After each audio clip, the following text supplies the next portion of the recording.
Hello मिर्तू.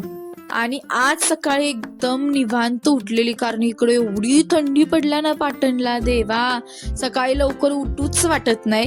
पण आज माझं जरा बाहेर काम होतं त्यामुळे उठली, आवरलं आणि गेली ते काम करायला. अर्धा प्रवास केला बस ना, त्याच्यानंतर टमटमनं गेलेली. काम झालं आणि त्याच्यानंतर मी आली मल्हारपेठमध्ये. आणि आज मल्हारपेठचा बाजार होता हे मला माहित नव्हतं. मला वाटलं की रोजच एवढी दुकानं असतात, पण मला घरी आल्यावर समजलं की आज मल्हारपेठचा बाजार होता. बरं, आता मल्हारपेठमध्ये जायचं कारण म्हणजे माझ्या आईला स्वेटर घ्यायचा होता. तिला हा जो स्वेटर आहे तो लय आवडलेला आणि तिच्या एका मैत्रिणीनं पण घेतलेला.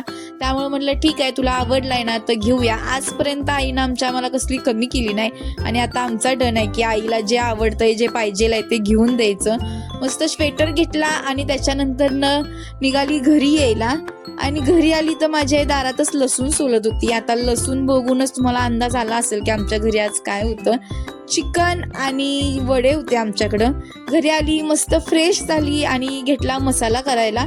आणि मला बरीच जण कमेंट मध्ये विचारत असतात आणि मेसेजमध्ये पण विचारत असतात, तुझं गाव कोणतं, तू कुठं राहतीस. बरेच प्रश्न तुम्हा सगळ्यांना पडलेले आहेत, पण टेन्शन घेऊ नका, तुमच्या सगळ्या प्रश्नांची उत्तरे मी देणार आहे. या व्हिडिओच्या कमेंटमध्ये तुमचे जे काय प्रश्न असतील ते सगळे प्रश्न विचारा.